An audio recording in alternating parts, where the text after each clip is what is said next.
Assalamualaikum, mari kita jelajahi topik Islam ini bersama-sama. Hai, kamu tahu nggak? Kita ngobrolin sesuatu yang menarik banget nih.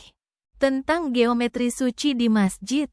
Kayaknya agak serius ya, tapi tenang aja. Aku bakal jelasin dengan cara yang mudah dipahami kok. Jadi, gini, bayangin kamu lagi di sebuah masjid. Melihat kubahnya yang megah, ukiran-ukiran rumit di dindingnya, pola-pola yang berulang tapi nggak pernah membosankan. Semua itu nggak cuma sekadar hiasan. Tahu, di balik keindahannya, tersimpan makna spiritual yang dalam banget, yang diwujudkan lewat apa yang kita sebut sebagai geometri suci. Geometri suci ini sebenarnya udah ada sejak zaman dulu banget. Jauh sebelum Islam bahkan. Bayangin aja, piramid Mesir, mandala di budaya Buddha, atau bahkan pola-pola di beberapa gereja kuno. Semua itu menggunakan bentuk-bentuk geometris tertentu yang diyakini punya kekuatan spiritual, menghubungkan manusia dengan dunia ilahi. Nah, dalam Islam, geometri suci ini mendapatkan tempat yang sangat istimewa. Kenapa? Karena Islam itu sendiri, sejak awal, menekankan pentingnya keindahan dan keselarasan. Allah SWT itu maha indah. Dan keindahan ciptaannya tercermin di alam semesta. Dari susunan bintang sampai bentuk bunga yang sempurna. Para seniman Muslim, mereka terinspirasi oleh keindahan tersebut untuk menciptakan karya-karya seni dan arsitektur yang mencerminkan kesempurnaan ilahi. Geometri suci jadi salah satu media yang ampuh untuk mewujudkannya. Bayangin, lingkaran melambangkan keutuhan dan kesempurnaan Allah. Segitiga mewakili Tritunggal Suci, walaupun tafsirnya berbeda dengan agama Kristen. Persegi melambangkan bumi dan stabilitas. Dan bintang yang berujung 5 atau 8. Merupakan simbol spiritual yang kuat, mewakili harmoni kosmis dan keagungan Tuhan. Gak cuma itu, kombinasi berbagai bentuk geometris ini juga bisa menciptakan pola-pola yang rumit, tapi indah dan harmonis. Ini bukan cuma sekadar permainan matematika, tapi sebuah meditasi visual. Bayangkan, saat kamu memandang pola-pola tersebut, pikiranmu seakan diajak untuk merenung, mencari makna yang tersembunyi di balik kesempurnaan bentuk-bentuk tersebut. Itulah keindahan geometri suci dalam konspiritual. Lebih dari itu, penggunaan geometri suci di masjid juga berfungsi sebagai alat pembelajaran agama. Setiap pola dan bentuk geometris memiliki makna simbolik yang bisa mengajarkan kita tentang ajaran Islam, tentang keesaan Tuhan, tentang kesempurnaan ciptaannya, dan tentang harmoni alam semesta. Misalnya, pola-pola yang rumit dan berulang bisa mengajarkan kita tentang ketelitian dan kesabaran dalam menjalankan ibadah. Sejarahnya sendiri juga menarik banget loh. Bayangin para seniman dan arsitek Muslim zaman dulu. Mereka dengan telaten mengukir dan melukis pola-pola geometri yang rumit di dinding-dinding masjid. Mereka bukan hanya terampil dalam tekniknya, tapi juga memiliki pemahaman yang mendalam tentang makna spiritual di balik karya-karya mereka. Mereka seolah-olah sedang menyampaikan pesan-pesan keagamaan melalui keindahan visual. Contohnya, kubah masjid yang seringkali berbentuk setengah bola, menunjukkan langit dan keagungan Tuhan. Ornamen-ornamen kaligrafi di dinding masjid, yang seringkali menggunakan pola-pola geometris, tidak hanya indah, tapi juga merupakan ungkapan pujian dan cinta kepada Allah. Bahkan sampai sekarang, geometri suci masih terus menginspirasi para seniman dan arsitek Muslim di seluruh dunia. Kita bisa melihatnya pada desain masjid-masjid modern yang tetap mempertahankan estetika dan makna spiritual geometri suci, walaupun dengan sentuhan dan interpretasi yang baru. Jadi, Geometri suci di masjid ini bukan sekadar hiasan, ya. Ini adalah sebuah warisan budaya dan spiritual yang kaya makna. Ini adalah cara para seniman dan arsitek Muslim untuk mengungkapkan iman dan kecintaan mereka kepada Allah SWT melalui keindahan dan kesempurnaan bentuk-bentuk geometris. Sebuah bahasa visual yang berbicara tanpa suara, tapi mampu menyentuh hati dan pikiran siapapun yang memandangnya. Nah, gimana? Sekarang kamu udah lebih paham kan tentang pentingnya geometri suci dalam seni dan arsitektur masjid? Semoga obrolan kita ini bisa membuka wawasan baru tentang keindahan dan keajaiban yang tersembunyi di balik karya-karya seni Islam. Ada pertanyaan lagi? Kita bisa lanjut ngobrol lagi kok. Tahu nggak, Dinda? Gue lagi baca buku tentang geometri suci di masjid-masjid. Wah, ternyata keren banget sejarahnya. Petik 2. Dinda, yang lagi sibuk nge-scroll handphonenya, mengangkat wajah. Geometri suci? Maksudnya apa sih? Bukannya geometri itu cuma tentang segitiga, persegi, lingkaran gitu aja? Petik 2. Nah, itu dia yang awalnya gue pikir juga. Tapi ternyata jauh lebih dalam dari itu. Bayangin, zaman dulu, sebelum ada teknologi canggih kayak sekarang, orang-orang udah bisa bikin bangunan megah dan indah banget, penuh dengan simbol-simbol yang punya makna spiritual yang mendalam. Semua itu berawal dari pemahaman mereka tentang geometri suci. Tahu nggak? Petik 2. Dinda menaruh handphonenya. Wah, penasaran nih. Cerita dong. Petik 2. Oke, jadi gini. Bayangkan, waktu itu, Islam baru aja mulai menyebar. Orang-orang bersemangat banget menyebarkan ajarannya. Dan salah satu cara yang mereka lakukan adalah dengan membangun masjid. Masjid itu bukan cuma tempat ibadah, tapi juga pusat kegiatan sosial, pusat ilmu pengetahuan, dan juga simbol kebesaran Tuhan. Iya, gue tahu, masjid kan selalu megah dan indah. Nah, untuk membangun masjid yang megah dan indah itu, mereka nggak cuma mengandalkan kemampuan teknis aja.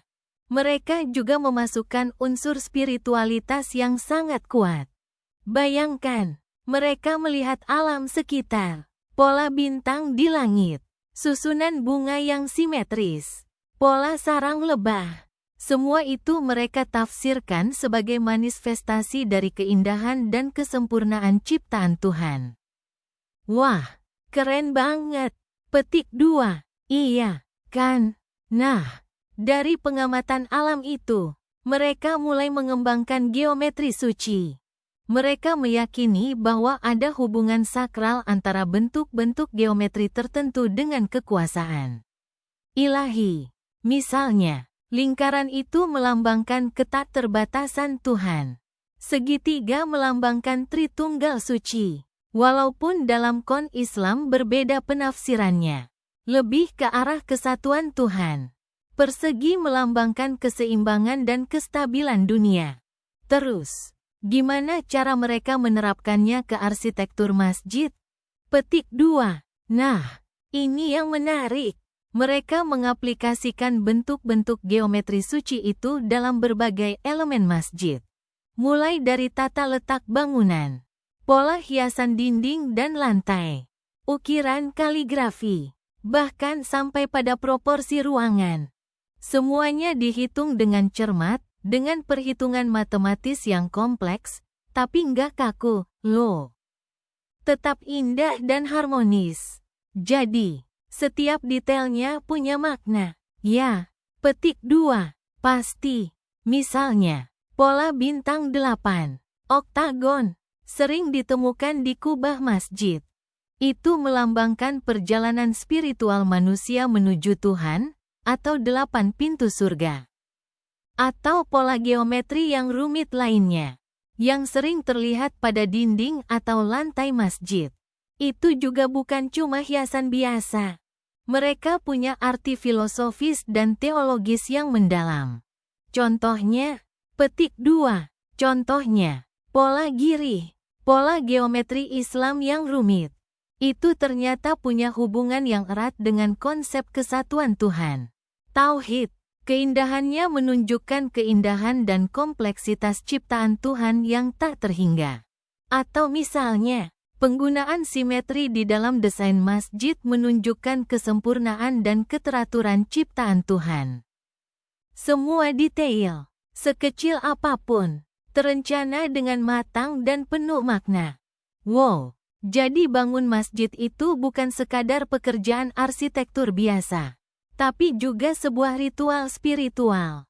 Ya, petik 2, betul banget. Arsitek dan pengrajinnya berusaha mendekatkan diri kepada Tuhan melalui keahlian dan karya. Mereka menganggap membangun masjid sebagai ibadah.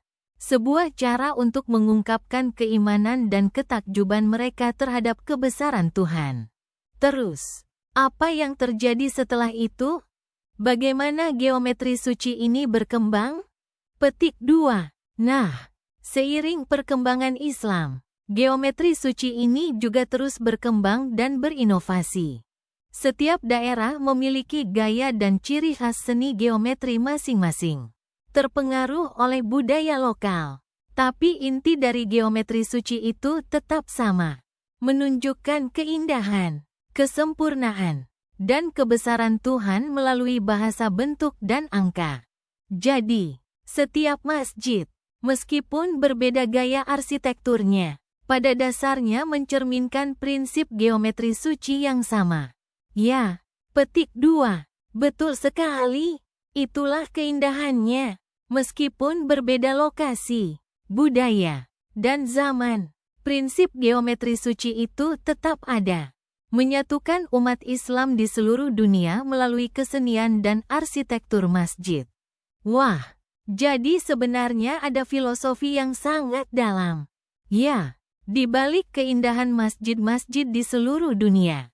Iya, Dinda, itulah pesona geometri suci. Bukan cuma bentuk-bentuk geometris biasa, tapi sebuah bahasa universal yang mengungkapkan keindahan dan kekuasaan Tuhan yang tak terhingga. Lanjut lagi ya obrolan kita tentang geometri suci di masjid-masjid. Tadi kan kita udah bahas sedikit tentang awal mulanya. Bagaimana keindahannya langsung memikat hati. Ya enggak?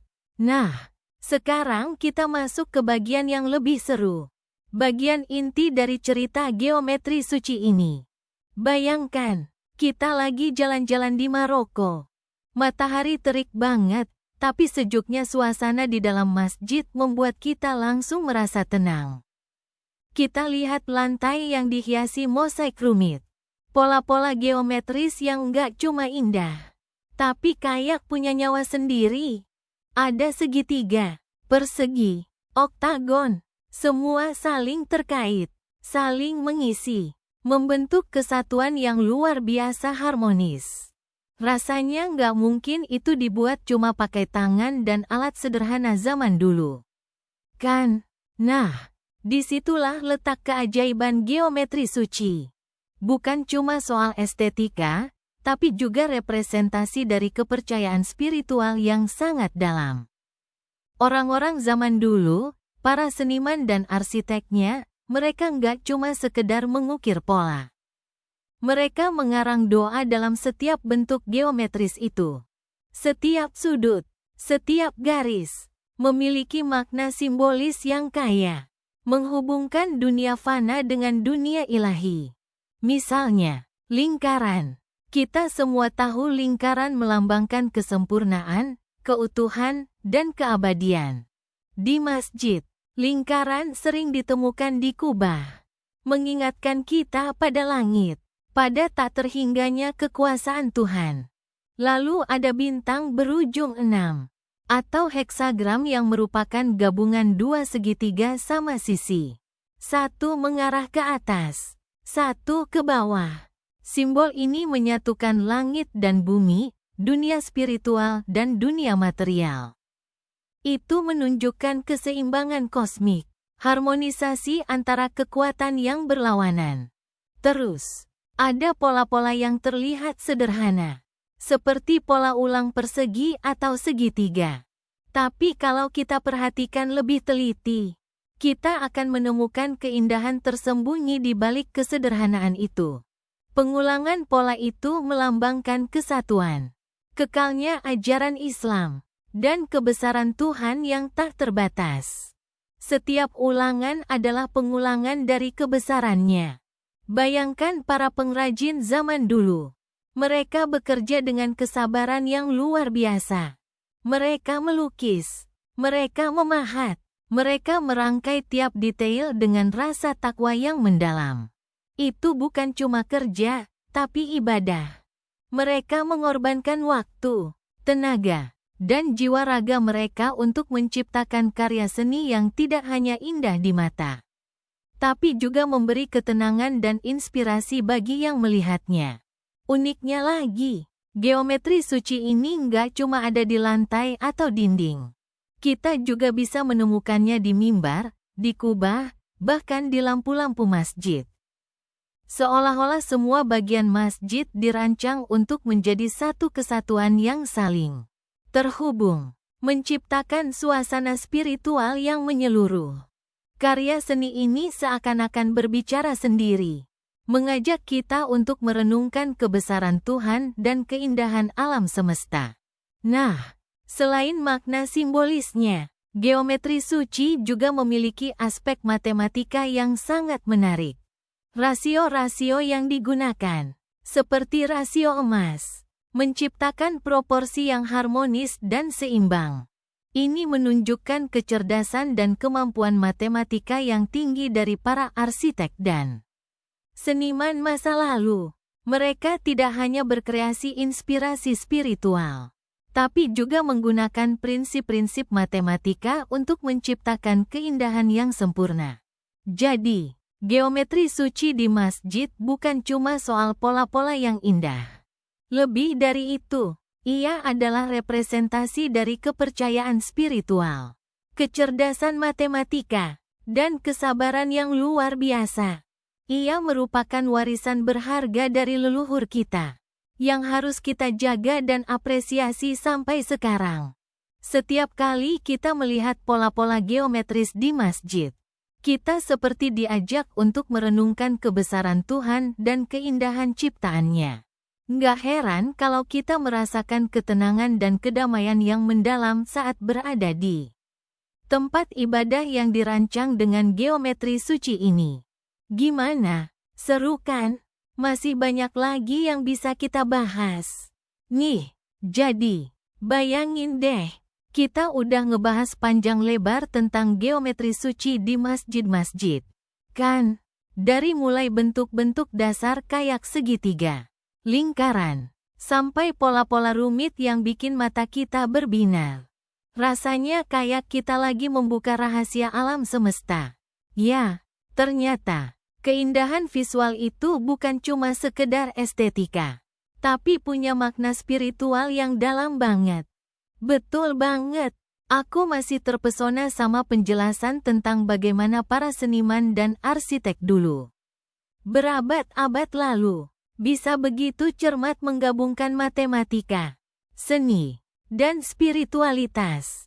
Mereka nggak cuma membangun bangunan, tapi juga menciptakan sebuah meditasi visual, sebuah representasi dari keharmonisan alam semesta di mata Tuhan. Tepat sekali. Bayangkan, di zaman yang mungkin teknologi dan alatnya sangat terbatas, mereka mampu menciptakan pola-pola geometri yang begitu presisi dan rumit. Itu menunjukkan tingkat ketekunan dan pemahaman yang luar biasa. Bukan? Kita bisa membayangkan betapa mereka benar-benar menghayati kreatif ini sebagai sebuah ibadah. Nah, itu yang bikin aku salut. Mereka nggak cuma ahli matematika dan seni, tapi juga punya pemahaman spiritual yang mendalam. Mereka melihat geometri suci sebagai jendela menuju Tuhan, sebagai cara untuk mendekatkan diri kepadanya. Setiap garis, Setiap sudut, setiap pola, punya simbolisme yang kaya akan makna. Iya, aku ingat kita bahas tentang simbol bintang 8. Misalnya, simbol itu merepresentasikan keseimbangan, kesempurnaan, dan hubungan antara dunia manusia dan dunia spiritual. Terus ada pola-pola yang lain yang mewakili kekuasaan Tuhan, keberadaannya yang tak terhingga, dan keindahan ciptaannya. Dan yang paling menarik, bagaimana pola-pola ini berulang di berbagai masjid di dunia. Dari Spanyol sampai Indonesia. Meskipun geografisnya berbeda, budayanya berbeda, tapi esensi spiritualnya tetap sama. Itu menunjukkan betapa kuatnya pesan universal yang ingin disampaikan melalui geometri suci ini. Benar banget. Ini menunjukkan bahwa keindahan dan spiritualitas itu universal, melebihi batasan geografis, budaya, bahkan zaman. Geometri suci ini menjadi bahasa universal yang menghubungkan umat Muslim di seluruh dunia, melewati perbedaan bahasa dan tradisi. Nah, kalau kita bicara soal konsejarah, kan kita udah singgung bagaimana geometri suci ini berkembang seiring dengan perkembangan peradaban Islam. Dari masa ke masa, pola dan simbolnya terus berevolusi, tetapi esensinya tetap terjaga. Betul, ada periode-periode tertentu yang lebih menonjolkan aspek tertentu dari geometri suci. Misalnya, ada periode yang lebih menekankan pada kesederhanaan dan kejelasan. Sedangkan periode lain lebih berani bereksperimen dengan pola-pola yang lebih rumit dan kompleks. Tapi semuanya itu tetap berakar pada pemahaman yang sama tentang spiritualitas dan keindahan. Dan menurutku, ini juga yang membuat mempelajari geometri suci ini jadi sangat menarik. Kita nggak hanya mempelajari seni dan arsitektur, tapi juga mempelajari sejarah, agama, dan filsafat Islam. Ini semacam perjalanan lintas waktu dan budaya yang sangat mengesankan. Persis, kita seakan-akan diajak untuk berdialog dengan para seniman dan arsitek di masa lalu. Memahami pemikiran mereka dan merasakan spiritualitas yang mereka tuangkan dalam karya-karya mereka. Rasanya kita jadi lebih menghargai keindahan dan kekayaan budaya Islam.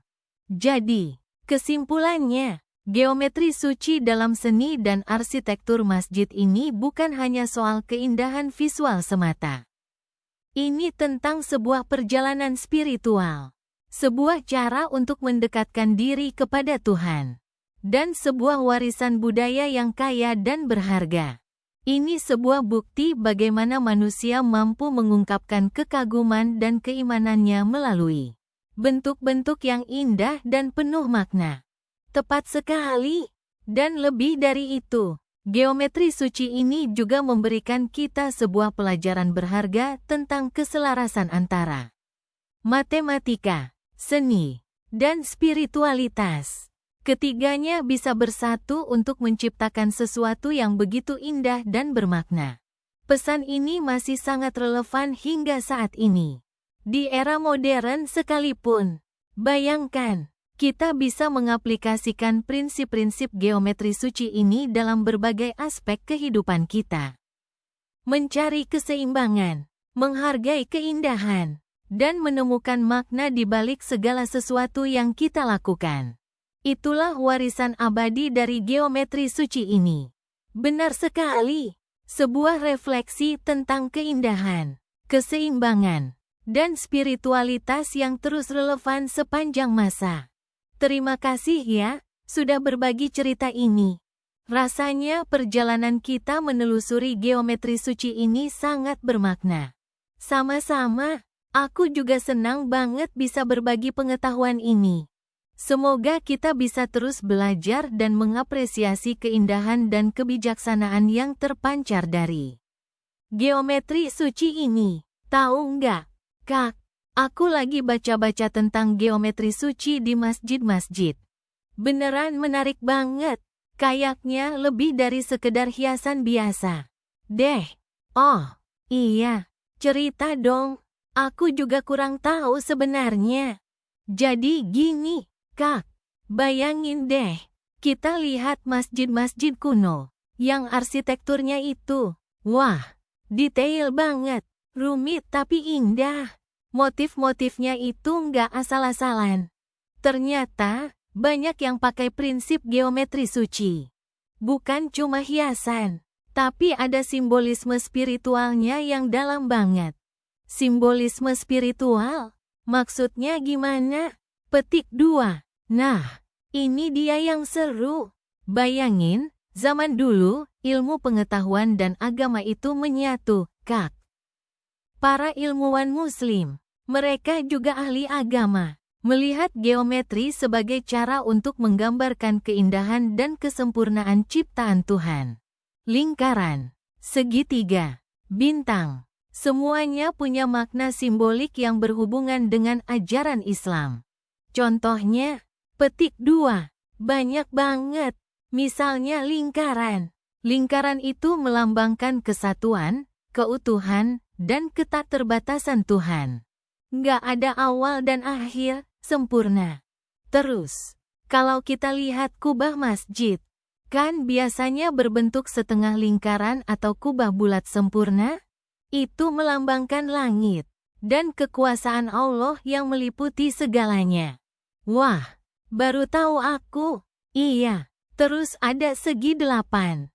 8 itu kan jumlah sisi Ka'bah, simbol suci umat Islam.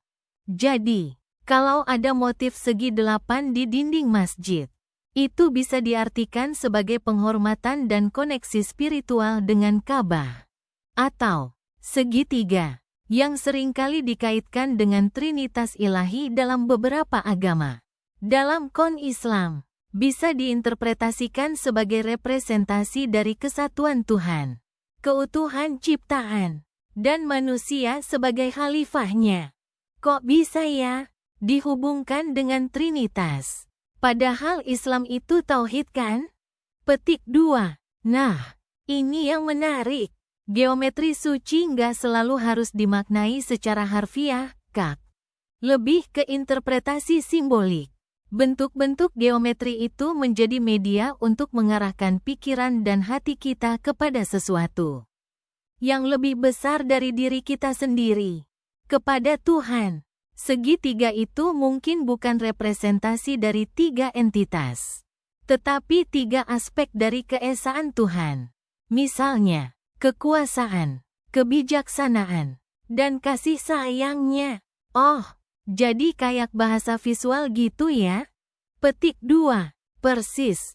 Bahasa visual yang universal, yang bisa dipahami lintas zaman dan budaya.